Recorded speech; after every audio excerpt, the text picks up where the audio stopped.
stop watching so much porn all the time. That's going to affect your mind. And I'm not like one of these guys like you see here, particularly like on Instagram, like the no fap and all that kind of stuff. Like I'm not a big believer in extremes. And so I'm not saying it has to be that. But what I will say is like, look, man, if you're watching porn like every day, your brain is now hardwired to be aroused at the things that you're seeing there, as opposed to, because that's a totally different ball game. You lose focus. You lose focus on what's in front of you. Yeah. If you're having physical intimacy problems, I would say address that first. And if that's still not it, what does your health look like? Like, are you way out of shape? Because that could add to it too. And another thing is I cannot stress this enough, man. Get your blood checked, right? Go get blood work done. Find out what your testosterone is. Because I don't know if you guys know this or not. And excuse me if I'm off a little bit on what I'm about to say, but because I don't have the stats right in front of me. But you know that today's 20-year-old man has the average 20-year-old has the testosterone level of an 80-year-old pre-World War II. Ain't that crazy? You hear that, Jay? I mean, hey, that's why I started getting the gym. That's what it is. Right. So there's ways that you can raise your testosterone. You know what I mean? Naturally, working out, your diet, things like that. And then there's other ways you can do it too. If it's really low, you can get what's it called? Supplements. Supplements, but like God, I can't think what it's called, but it it's like hormone replacement therapy. You know what I'm saying? The doctor can prescribe it to you and get your levels up and then kind of take over naturally from there. Okay. So that would be like, if you're having intimacy problems, that would be my first go-to to get those things checked. If intimacy is your problem, oftentimes, man, dudes don't screen for the type of women to pull into their life that they could even be intimate with. Like, look, if you're around somebody you don't even really like that much on a personal level, you just kind of tolerate them, right? Like, how open do you want to be with that person? You don't. You know what I'm saying? So the thing is, get the type of, find out what it is that you want in a relationship, the kind of woman that you want, and go to the places that those women exist if you want a relationship. Okay. Guys tend to have, their criteria is two things. Is she cute? And is she nice to me? Beyond that, I don't care. Exactly. Women, you ever ask a woman what her screening process is? All right, he's got to have 750 credit score. Like his teeth better be white. It just goes on and on and on and on. Now, she may break some of those rules, but at least she has some kind of list of criteria that she's looking for, As to where guys, it's like, hey, she's cute and she smiled at me. Let's go. Let's get it popping.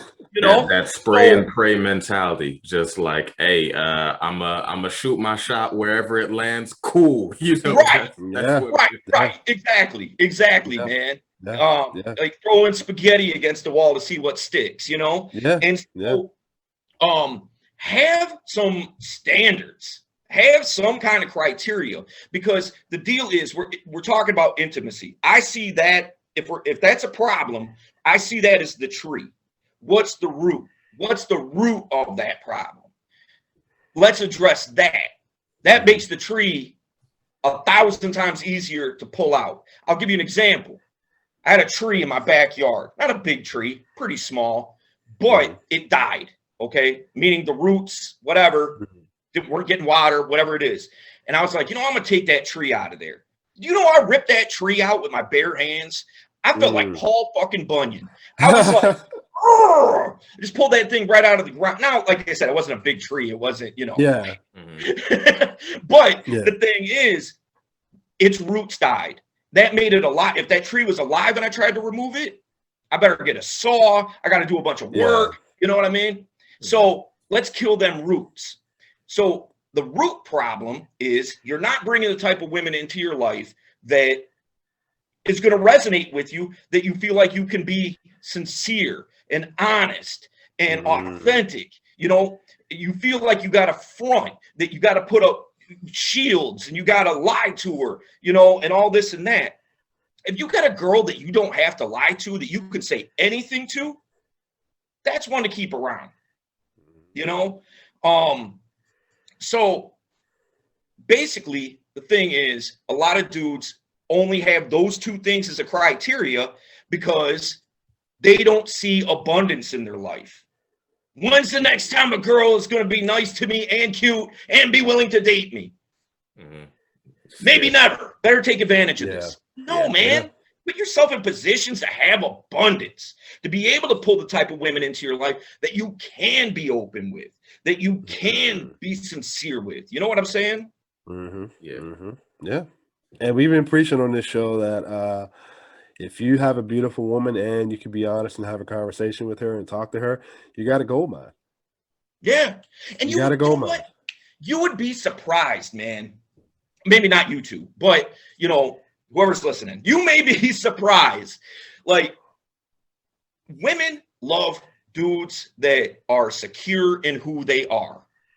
And if you say something to her coming from a frame of strength, how you're thinking to yourself, man, if I say this, she's going to lose her damn mind.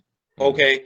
But the thing is, if you come from a position of strength, that this is who I am unapologetically, you know, you can get with this or you can kick rocks, you will be surprised as to how many women will be like, that's attractive.